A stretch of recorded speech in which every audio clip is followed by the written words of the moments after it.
Good afternoon, everyone. It's been great so far, meeting a lot of indies, seeing a lot of talks, advices given how to proceed further, how to develop your business. We come from Ubisoft, and we have a story, a few learnings that we thought it would be interesting to share with a lot of indies on how we adapted and inspired from the indie mindset, being still in an organization like Ubisoft. I'm Peeyush Gulati, working in Ubisoft for more than a decade, production manager, taking care of the games we create in Abu Dhabi. Along with me, I have Elio Polizzi. He's live operations manager. We've been working for almost 8 years now, trying to take care of things that we do from the Emirates for the rest of the world. So a quick introduction about where we come from before we dive into the subject that we are here to share more about. So some fantastic work done in Abu Dhabi with a lot of hours spent in production, done various games from the region, 100% developed, operated, tested, games like CSI Hidden Crimes, NCIS Hidden Crimes, Growtopia, one of the great games that we're here to talk about, and some games that we still are in development. A very multicultural studio. We have a team of 60 people representing 28 nationalities. So it's great. How culture brings in great depth, different perspective. We experience that from day to day. A bit experienced studio with an average experience of 5 to 10 years on an individual developer level, but we still hire a lot of freshers every year from the region, from all across the world, because we truly believe it's important for us to invest in the future by having young talent be a part of our teams. So we do spend incredible amount of hours in training and coaching our teams, building a culture, building a value, like Sahid mentioned in the last talk. We have a very strong culture within the studio that is creating and building us up. And on top of that, the games that we create are played all across with thousands of hours invested into gaming hours given by some awesome players. So a quick introduction about Growtopia before we dive into our experiences and how we adapted and what this is all about and why we're here to share this information. Hey guys. I don't know, is it? Yeah, perfect. Hey, so I'll talk to you a bit about Growtopia itself and what's the project and what's the game actually. So it's a game that's been developed, started like 2012, and it's actually like when we got it, it was 5 years old roughly. So Ubisoft purchased it in March 2017, and we've been actually the studio in charge of developing and publishing the game worldwide since that. So it's a 2D multiplayer game, so it's a creative sandbox MMO, let's say. So if you try to picture it quite easily, like it's like a Roblox or a Minecraft in 2D. You create world, so you discover like ways to have fun with friends. So one of the main ways is to actually customize your character and do parkour, etc. with your friends, but also to create amazing worlds, because you don't have actually any constraint about what you can create in the game so much. It's really social, so trading is a huge part of the game. There's only one currency, so that's something really important. In free-to-play, usually you always like make it safer with having several currency. In our game, there's only one currency, and people can trade any items that they want, almost. So that's really important. And we have a lot of monthly updates. Peeyush is going to go a bit into details with that, but you'll see that we have actually a fast pace of producing content for the game, and we have annual events and constant support almost 24/7 on the game. So just to explain the basic actions that you can take in the game. So first is punch. So basically like you're going to start in your world and you don't have much things to do, but you can actually punch and destroy actually all of the blocks that are in your world, and you're going to get items out of it. So with these items, you're going to build and grow. So build, you're going to actually like create, like you're going to plant the seeds and create different items, and grow, it means that you're going to actually be able to grow the seeds but also splice them to create new items. So what does that mean? That means that actually you have one starting point that leads you to all the content of the game. So you're going to splice all the seeds, but like everything grows on tree on Growtopia. So you'll be able to have like lava blocks, shirts, hats growing on trees. So all the content is going to be available to you as a player from these 3 actions. About the worlds that they created, you can see a couple of worlds created by our players. Okay, this one we helped a little bit, as you can see, but the others, like they create a crazy world. They put a lot of information, and depending on what's the purpose, you have Niagara Falls, for example, that's going to explain actually what happened in the world and why it's there and why we need to protect them. So players are really committed about providing experience to other players. About the community itself, so it's mostly late Gen Z, so it's actually like quite young players overall. Even if our golden cohorts are getting a bit older, obviously. Our daily active user amount is roughly 400K, slightly less maybe now, and about almost 2 million monthly active users.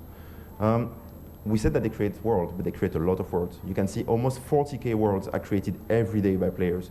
So that's quite a big amount, and they really enjoy like having licensed content. So you can see Hungry Sharks, for example, from Ubisoft Mobile on the left, and you can see, you can recognize maybe Assassin's Creed on the right. So we have that in the game, and the players love it. We also have like YouTubers creating a lot of content. So let's say our top 10 YouTubers will get roughly 50K, 50K view within a couple of weeks. And if we take like our top 10 YouTubers, roughly in the last year, that's 2 years, we have more than 200 million views accumulated for this. So quite a bit of activities there, especially for us at least. So let's see if the video works or not. Oh, sorry. If not, it's okay. We can send the link later.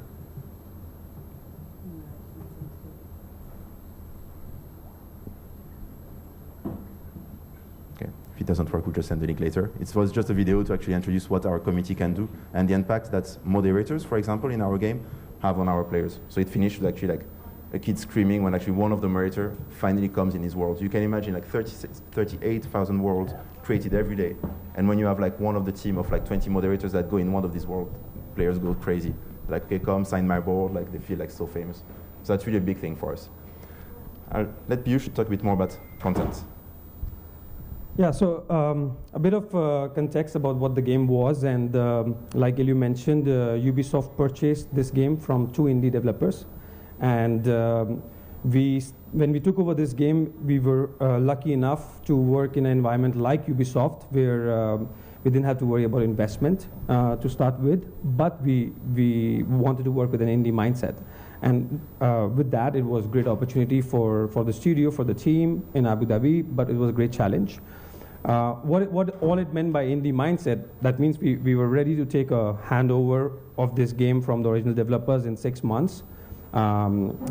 Where we wanted to prepare ourselves to do constant updates about the game, because the game has, we'll go a bit further on how the game has constant updates and how much work it needs to be done when you have a game that is loved by a mass audience.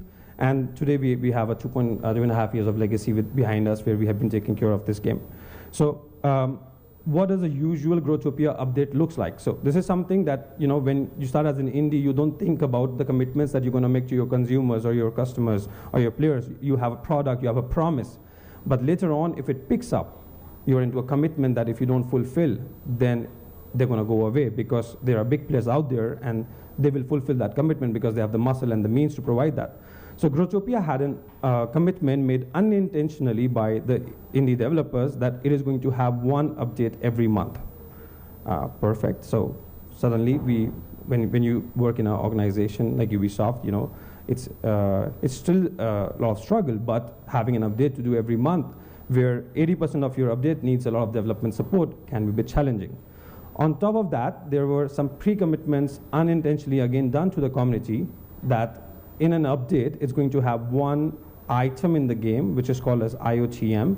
It's item of the month, which is going to be only available in the game for 1 month, and after that month, that item is going to be removed. So it's kind of like a precious item introduced to the game every month, which has to be released on 1st of every month. So when, as indie, you have to be prepared to handle all these cases, because it can be a public holiday or a bank holiday or a weekend. But when you're working as indie, you don't think about it because it's what you live and what you do every day. Then the game has 1 event every month, which resembles to the live holiday in the calendar year. For example, right now the game is having a Halloween event going on for a week. Next month is going to be Thanksgiving, and then after that is going to be Christmas. So there's a resemblance to the real life holiday happening at point of a time.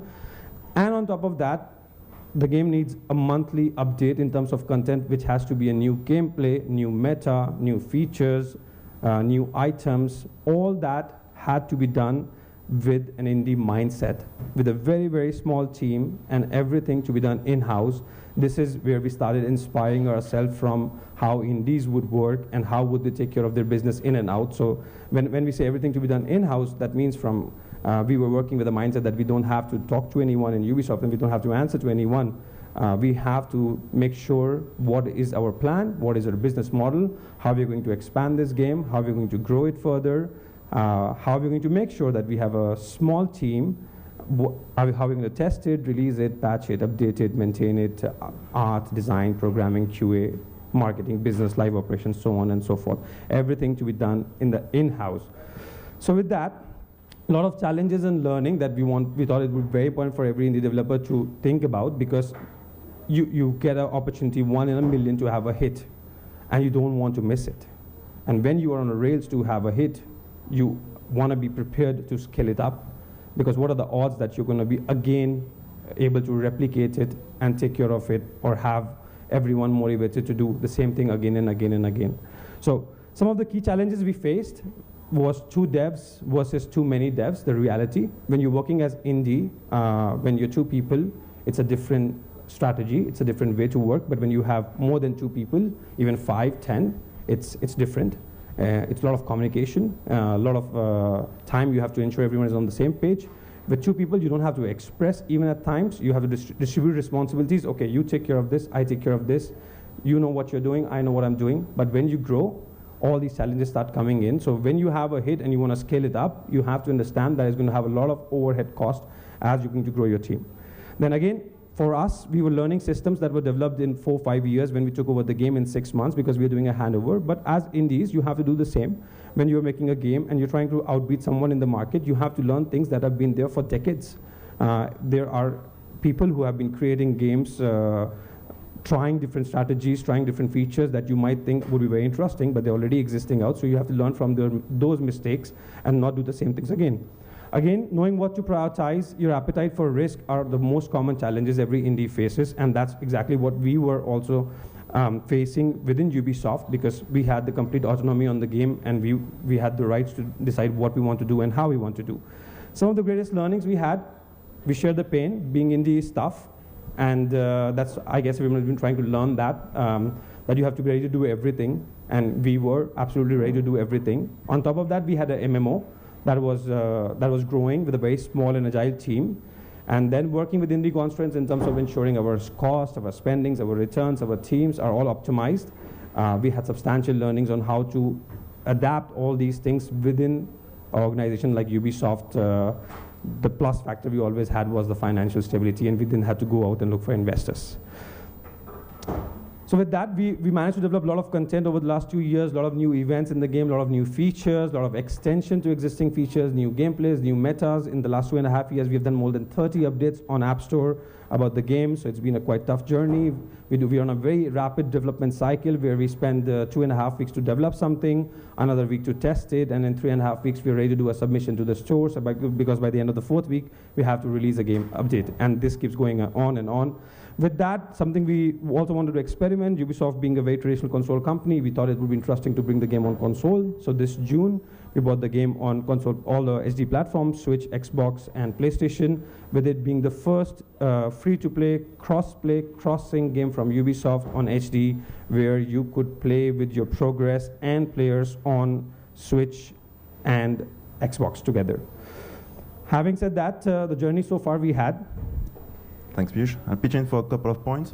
So on the publishing side, it was like quite a big thing to take a game that had so much legacy and to see, okay, how are we going to communicate to these players? They've been there, they had their own habits, they know what to do better than us. They've been there for 5 years, they know the game inside out. So we adapted actually from Ubisoft to indie. So we changed our mindset. We released 2 games, and we had one way to do things, like, okay, we put our guidelines, we put our stuff, etc. But we couldn't arrive on a new game and just like tell them what to do and how it should be done when actually these players knew everything better than us. So we adapted to what we call Ubisoft Indie, which was actually the bit in between an indie developer and actually a larger corporation. And what's quite interesting is that now actually we're getting back a bit to Ubisoft because the players' needs and the player expectation actually change over time. So at the beginning, actually, they didn't want us to change too much. But then they're like, why are you not at the level of Ubisoft now? Because you're Ubisoft. So it's actually like they flow on the wave that actually suits them a bit. But like now, for example, we're more on the last stage to actually get back a bit more to Ubisoft, but took 2.5 years roughly to get there. So in order to do that, we had to adapt our tone, the way we talk to the players, the way we engage with the players. Again, like Ubisoft guidelines and Ubisoft Abu Dhabi for Growtopia was quite different. We didn't relate to actually people in headquarters for that. We were a bit more autonomous. And we're adapting our tone again. So in that case, actually now we're going a bit in between with actually like having autonomy on our side, but still having slightly higher standard for expectation of the players. So that led us at the beginning to not live up to the high expectations of the players. Because these two guys, okay, like you're thinking like there were two, you mentioned like two versus too many, like what's the point? Like if you're more, you can do better. It's not always the case. Like you have two people who can give their full DNA to a project. And when you have a bigger team that actually arrive, it's a bit harder to give like our own DNA to the project, and it's not the same anyway as the two founders were amazing. So we didn't live up maybe at the beginning with all our stuff, like we did, then we didn't. But now like we managed to most of the time live up to the high standard. Like we put like high standard to ourselves. It's a bit harder than when it's a new game, because when it's a new game, you define your standard. And then the community is going to raise them, but it's your standard. Here actually like we had to adapt, and now actually we're managing to live up to them most of the time. Something interesting as well, so I talked about guidelines, etc. Something that at the beginning were not really there, etc. We had to actually live with the way things were and how actually to treat the players, how to handle any requests, etc. Which when you're in indie, you don't really have so much time to do for many things. So what was important for us eventually is to create actually our own guidelines, but to do it with the players, so they feel actually like we're engaging with them, and it's not something that we're just putting on their face. Just to finish, to give you another idea, we started with just one community manager on our side and freelancer, which was quite challenging. And now we have a team of 10 plus. That counts for people in-house and outsourced. But the work of like a couple of indies, like if you put it in actually a corporation, etc., you need to actually multiply that by quite a bit because it's not the same way of dealing things. It's not the same quick actions as Peeyush mentioned. So I leave it to Peeyush for the last points. Yeah. So a bit of experience just to wrap up on the mindset change that we had to do within Ubisoft. And again, it's been fantastic because it's a dream come true where you can work as an indie within a company like Ubisoft. A lot of problems that we had to prepare ourselves for a game like this, where you're dealing with the 500,000 DAU and a lot of MMO tactics and problematics with bots, scams, hacks, IAP frauds, trading, black markets running out. Now working all that as an indie developer, that means you not only you're thinking about making a game or a service or a community, you're also thinking about like, okay, how to protect yourself. Because even us being part of Ubisoft, we took up the commitment to do it ourselves and be ready to handle things one by one our side.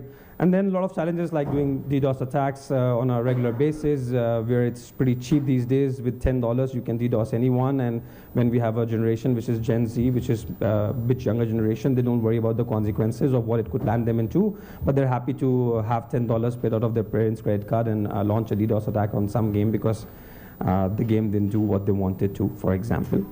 But finally, today we have a multi-platform game which is available on 7 platforms: iOS, Android, Mac, Windows, Switch, PS4, and Xbox, with a single code base. And we still struggle and strive every day, like everyone does in indie, to sustain and to strive for 24/7.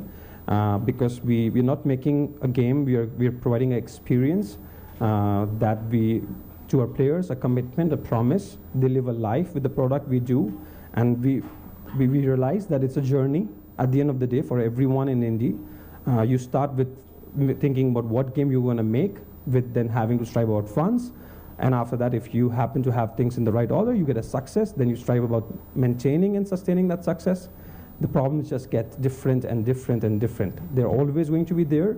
The forms are going to change. But you always have to prepare yourself and be ready if you really want to be true indie and not to give up or to reevaluate if that's not what you want to do at the end of the day and not make games even.